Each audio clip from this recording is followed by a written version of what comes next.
Hey there everybody, it's Mark Crilley back with another how to draw video. I did a video a while back about how to draw hoodies. I really enjoyed doing that one, so I thought why not do another one. There's always more things you can cover within any given subject, and so I'm going to start by showing how to draw a chibi character wearing a hoodie. Let's go ahead and zoom in on this area and get into it.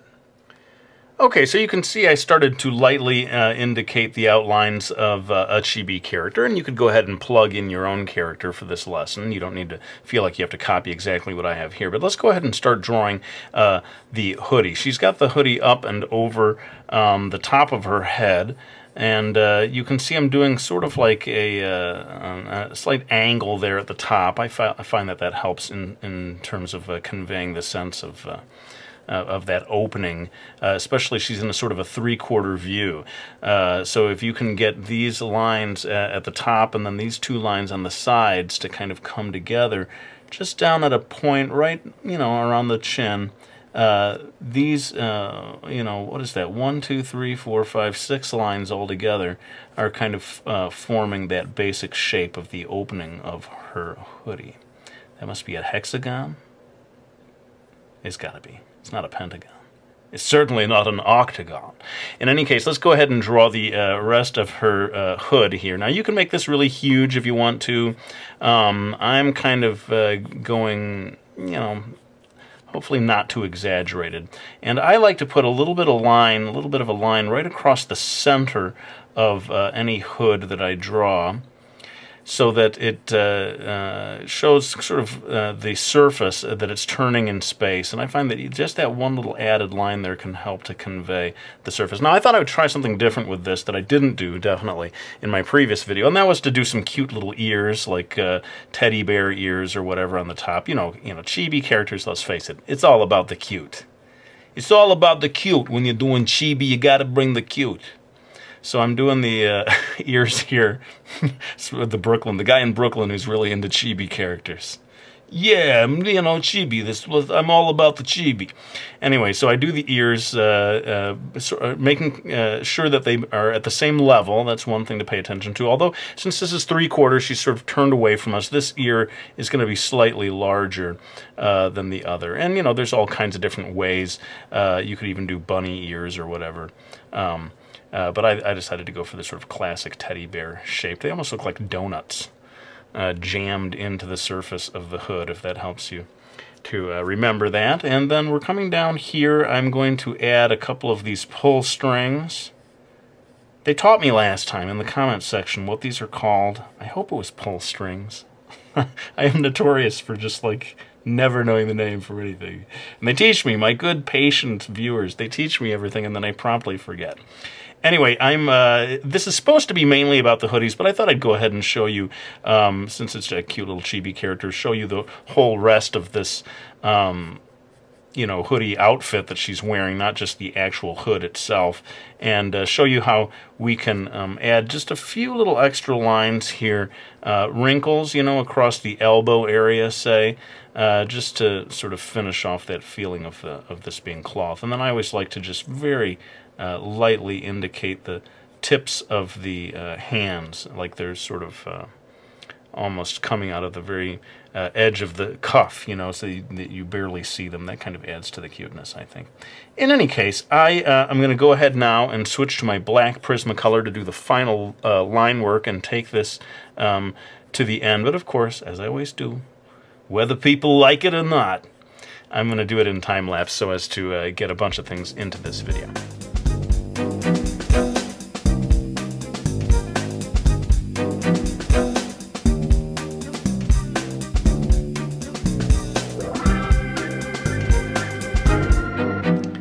Alright, so that just about takes care of it for this drawing here, except, of course, for the blushies. Can't forget those, or my viewers will revolt and come after me. I have noticed with a lot of chibi blushies, though, that instead of being the sort of series of lines, very often they're these little ovals, sort of pale pinkish ovals if you're doing full color, or in my case, it ends up being just sort of the gray of the pencil lead. But let's go ahead and move on to the next drawing. Okay, so we did the chibi version of a hoodie. This time we're going into the totally opposite direction, and that is to draw a more serious looking hood.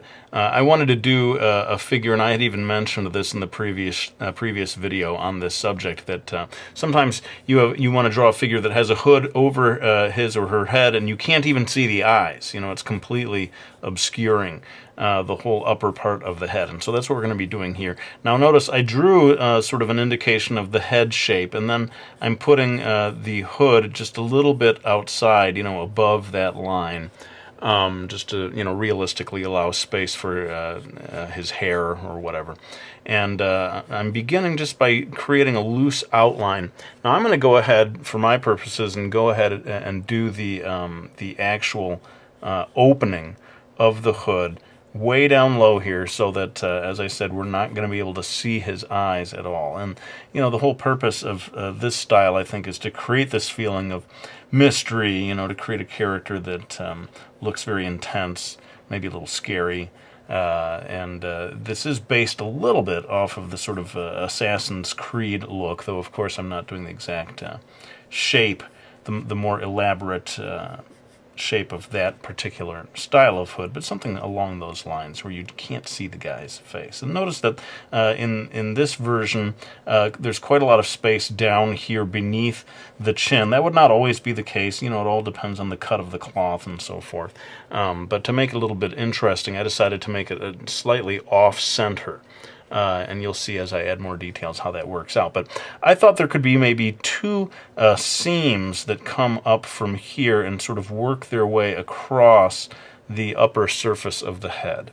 And again, these lines like this help to convey the surface of the cloth, as well as, you know, they become a sort of a design element in the actual drawing. But I find that without these lines going across, you are robbed of a certain tool that allows you to convey the surface.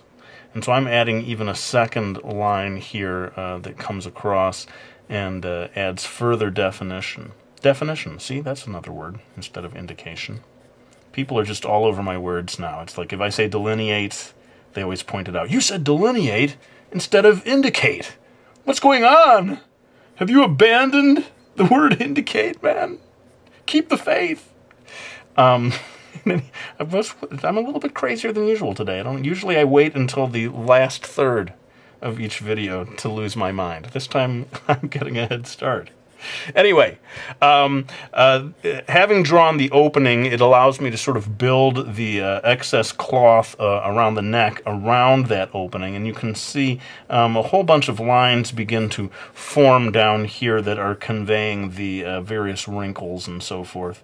I find that, you know, most hoodies coming across the top of the head, there's going to be relatively few wrinkles. There may be something up at the top depending on the cut of the cloth, but most of the wrinkles are going to come down here around the neck. And it can be kind of just trial and error of putting in lines and taking them back out and so forth until you find the combination that you like. Now, I said earlier that I decided to make the central line of his cloak a little bit off-centered, like it kind of got tugged off to one side or something. Or, you know, again, it could be a little bit of that three-quarter view thing. But I think adding something like this and pulling it off to one side sometimes can be an interesting, make the drawing a little more interesting. If you like it to be a little more like right down the middle, by all means, go ahead and do that. And in which case you would kind of follow more the nose through the center like that. Well, I think we've got the major lines here. I'm going to go ahead and do this in time-lapse, but I think if you hit pause at various points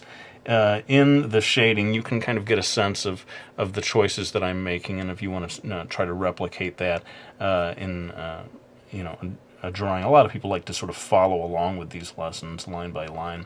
And then other people, which I always like to see, take their own characters and just use these lessons as a way of enhancing characters of their own creation. So let's go ahead and kick it into time-lapse to finish off this drawing.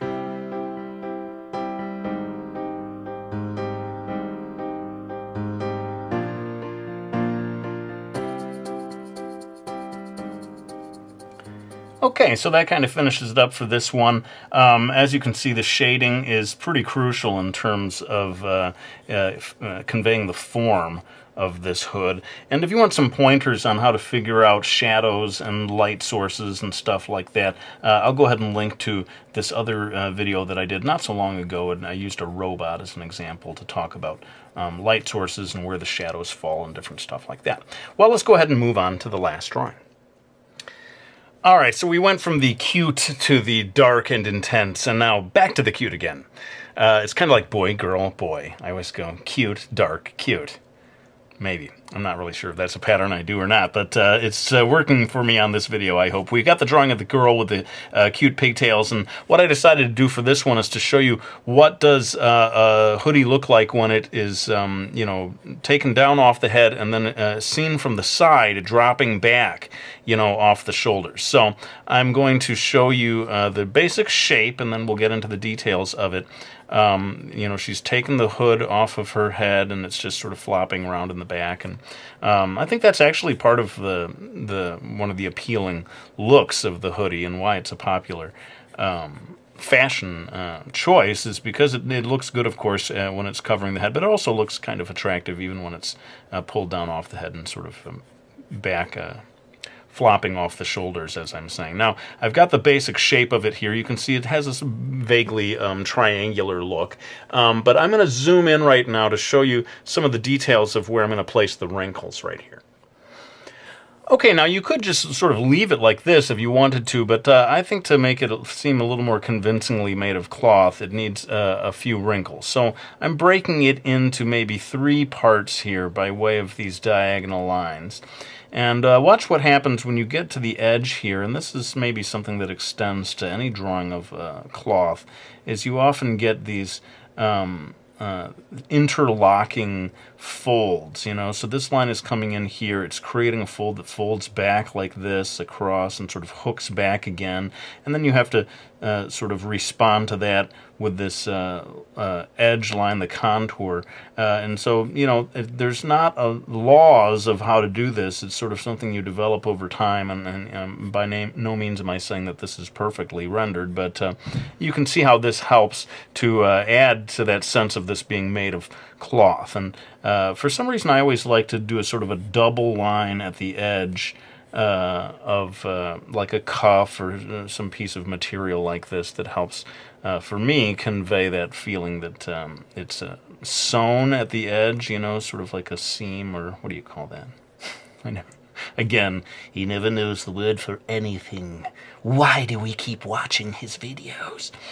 In any case, I'm going to add, while we're down here, just a few extra wrinkles across the shoulder, even though that's really, you know, I guess technically speaking, not the subject matter at hand, but why not? We can go ahead and get into that and show you again how this process of sort of playing around with various diagonal lines that help convey wrinkles on a piece of cloth. And you know, you don't want to overdo it. That's I have been guilty of that in the past, of going too far in terms of adding wrinkles to stuff, but certainly it does help. Oh, and here's the drawstrings, pull strings, stringy things coming off of the hood.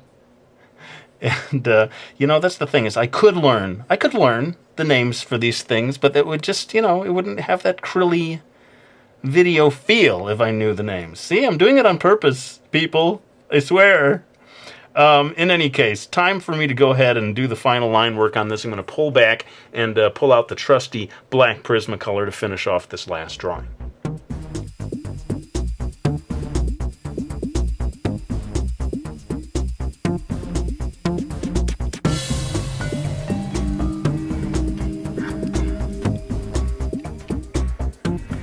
Okay, well, there you have it, the last drawing there. I hope you enjoyed that, and some of the shading, again, it all goes in time-lapse, but if you hit the pause button and so forth, you can hopefully see the various locations where I decide to add shading. And, of course, we got to add the blushes. If you don't add the blushes, the drawing is not finished. So, back to the crazy. fake British accent. I think the English people hate it when Americans do fake English accents. So I should probably stay away from that one. Let me know what you think, my English viewers. If you like it or if it hurts your ears, basically. For now, though, let's go ahead and pull back and show you all the different drawings.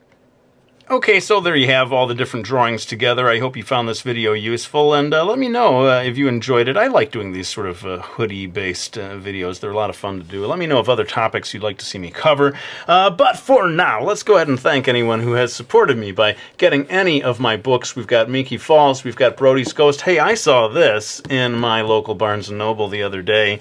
That made me very happy. Also saw this in the very same Barnes & Noble, Mastering Manga, right there on the shelf. Thanks so much to those of you who have supported me that way. But for now, let's go ahead and lay down the pencil. I want to thank you for watching this video. I hope you found it useful, and I'll be back with another one real soon.